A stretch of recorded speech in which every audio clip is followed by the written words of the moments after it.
Hello everybody, welcome to Drive New Hampshire, and today I'm reviewing a 2017 Chevrolet Impala with a huge truck.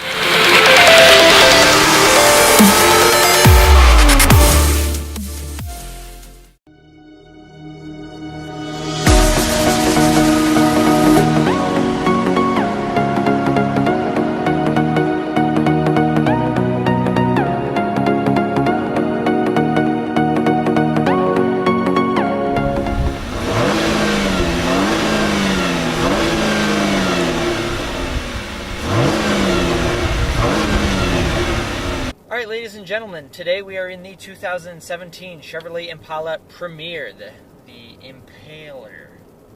This is Tyler. This is one of my best friends. He has been helping me kind of behind the scenes with Drive New Hampshire since it started. He's the one who kind of kicks me in the ass to do stuff and always looks at my videos before I make them public and make sure that I don't look too much like an idiot. Not too hard to make you look like an idiot. True. Now, Tyler's big into cars, so he has a good opinion on everything that I say. He pretty much would agree with, I think, in most terms. Yep, that sounds about right. Now, this is Tyler's Impala, and his past car was actually the 2009 Impala. So got a good idea of the good improvements and the bad upgrades that they've done on this car. But as far as I'm concerned, there really isn't a bad thing that they've done to this. No, it's all been a huge upgrade over the 2009. Got totaled the other day. Some idiot was driving on the Mass Pike, and I guess she doesn't know how to stop because she just drove into me on the highway. But this car is 150 times better, technology-wise, performance-wise, luxury-wise. It's been a huge upgrade. This has the 3.6-liter V6, making 305 horsepower and 264 foot-pounds of torque. But honestly, it feels way more than that. When I first drove this and I stepped on it, I would have guessed probably 330 foot-pounds of torque, somewhere around there, maybe 350. It hits you. It's torquey. It's fast. It's definitely an upgrade. My last Impala had a measly 211 horsepower. Great for fuel economy. Terrible if you want to go anywhere with any type of speed. I could run faster than the car. Yeah, and that's saying something, because look at him. Yeah, true. Anyways, prices for these started at $35,000 for the Premier, which for a Chevy is a lot, if you're looking anything different than the Corvette, of course. Now, the engine in this actually also makes a really good sound. I think it sounds throaty for being a six-cylinder. I don't know, I have a V6 in my S10 and it sounds nothing like this.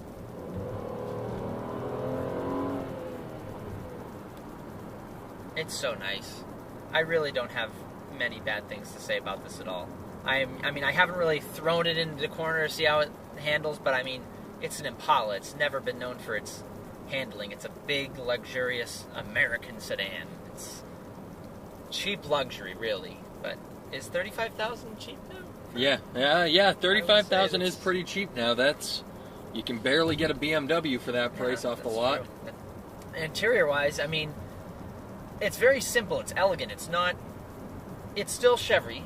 Well, there's no covering that up. The media center sucks. It's horrible. Not user-friendly. No, it's a pain to use, and it's not the prettiest thing to look at. It's got like fake Apple CarPlay right now that doesn't look good. It looks really cartoony, and the gauges are the same as a Chevy Volt.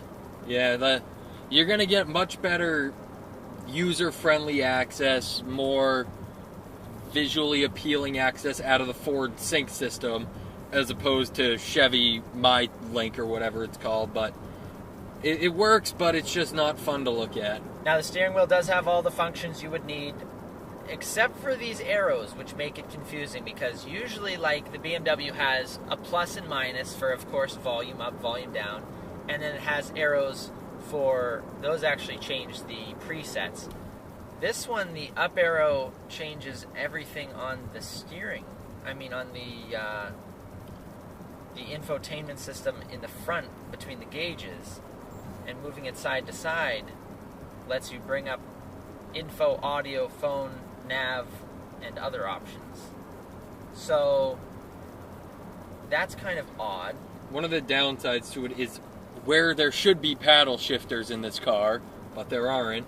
there's these big bulky buttons that are for volume and changing the channel, which I prefer those be on the steering wheel on the front so you can have paddles in the back instead of the shifting being on top of the shifter knob, which is quite awkward and kind of ruins the fun of driving with those paddle shifters. Yeah, in that aspect, it's horrible because you put your hands here and it almost forces you to make a change, to up the volume, to down the volume, to change the channel. It's annoying because it's finicky. They're always there. You just can't get rid of them. Unlike a paddle, if a paddle was there, you could actually do something with the paddle and you're not tempted to just keep hitting it. Yeah, they could have. That's one of the minor things they could have put up in this car, but after a while, you get kind of used to it and you realize they're there and you don't really play with them as much, but at first that was something that bothered me a little bit. Yeah, again, the shifting on the up and downshift buttons on the shifter, I hate that, and it's the same for the Chevy Cruze, the Chevy, the Malibu has that. I think even the Camaros, the Camaros have paddles, so I'm wrong. Another thing that has always been a staple of the Impala is comfort. My 2009, probably the most comfortable seats I've ever sat in a car. They were wide, they were soft, they were so comfortable. And in this, they're not as wide, but they hold you nicely while also being very comfortable. They have a natural lumbar support in there, so your back's not going to start hurting. The seats are still wide and they're soft, so you're always going to have a comfortable ride. Yeah, I noticed that as well, too. The older Impala seats, exactly how he said it, they're very wide. They're like almost sitting like in a captain's chair. These ones are definitely smaller, they're more slimmed down, but they're giving you more support than those other ones did. Again, in an attempt to make the Impala a little bit more sporty, I believe. Yeah, the last one really lacked that fun-to-drive thing, and even when you were getting up there, the thing with those big seats is they don't hold you well.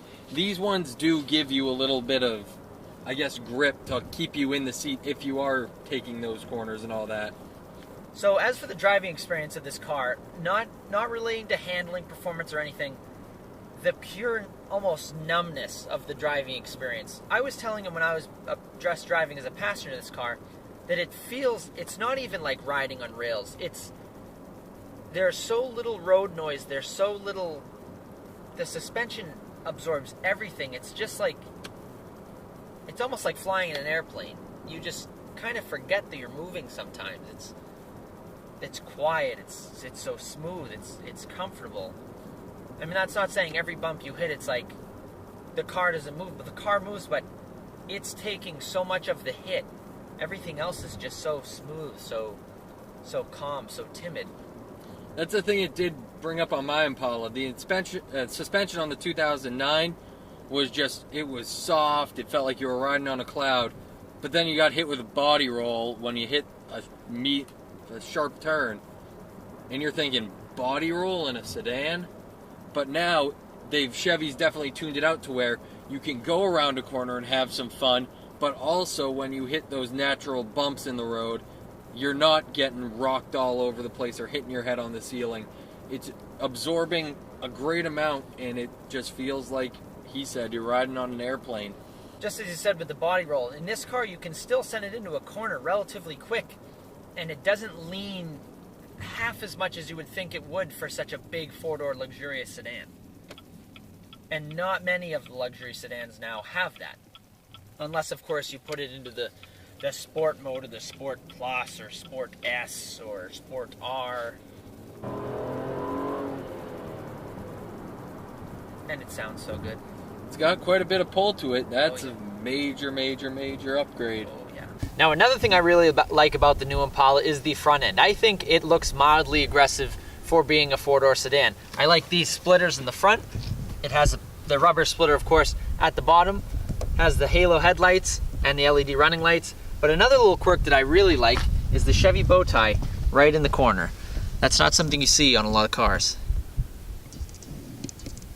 Now, another exterior thing I like about the new Impala is this sweeping body line. Now, a lot of you don't know, but the old Impala, well, some of you may, I shouldn't say that. The old Impala, the 67 or 68 Impala, had this sweeping line in the back, and I like how Chevrolet brought that back, that tapered back line that really made sure you knew that you were driving an Impala. Now, another exterior quirk I like of this car is the door handles. Now, this is one of the only cars I've seen that has a painted inner door handle. Usually cars, when they're higher end, they're chrome. When they're cheaper, they're black plastic, and they feel really cheap. This is chrome, it's metal, but it's painted as well on the inside, and I think that gives it a very sharp look. Now, this trunk, as I said in the beginning of the video, is massive. It has 18.8 cubic feet of cargo space, and you can put the back seats down to make even more room. Now, all that cargo space means if you're into that kind of thing, you can fit a body or a couple back here. Like I said, I am 6'5", and I fit quite comfortably, so if you're into killing massive people or small people, you can fit more of them in here. I do not condone murder. Do not murder. Now, moving to the back seat. Oh, shit. Now, moving to the back seat, because this is a four-door sedan, this has a lot of rear seat room. Even though my head is touching the ceiling, my knees aren't touching the front, and my size 14 boots aren't actually that uncomfortable. I have a little bit of shuffle room, and as I said before, I'm 6'5", so much smaller people will be able to fit in here much more comfortably. But I'm still pretty comfortable. That's all that matters. Now, another cool interior quirk of the Chevy Impala is this storage area behind the media center. This is some place where you could hide, I don't know, weapons after you've deposited of the bodies in the large trunk that I said before. If you're into that sort of thing. I'm not. I do not condone murder. Do not murder. Now, to wrap everything up, I love this car. Really, it's definitely one of the better four-door sedans on the market today. I like how Chevy has the small quirks, like the little bow tie in the front headlights. I like that it has some exterior styling cues from the old Impala that make sure that when you see it, you know, oh, that's the Impala. Because, in a way, this is very similar to the Malibu, but the one thing that sets it apart, I believe, is that exterior body line. Not saying the two look identical, but definitely a telltale sign between the Malibu and the Impala is that body line, and that body line came from the old generation Impalas. If you're looking for a comfortable, just easy to drive, fun, but you can still put your foot down and make a good noise and actually get where you want to go with any sort of relation to time, then this is perfect. This is really, I mean, the Sonata is nowhere as good as this. I'll come out and say it, but I don't know if that would be in the same realm either. I think Sonata's mid-sized. That's true, and this would be full size. What you'd be looking at in the full size is a Taurus, which I'm sure you've driven. Yeah. A Cadenza. So as always, thank you for watching, and thank you, Tyler, for joining me and letting me use your car for this video. I've been wanting to review one of these because it's one of my favorite four-door sedans, and even though it doesn't have a V8, it's incredibly fun. No problem. Thanks for having me on. And as always, be sure to give the video a thumbs up if you liked it, or give it a thumbs down if you hate the Chevy Impala, or you hate me. No, then I'll be giving it a thumbs down. Oh, thank you. Be sure to browse the channel and subscribe if you haven't, and I will see you guys in the next video. Take it easy.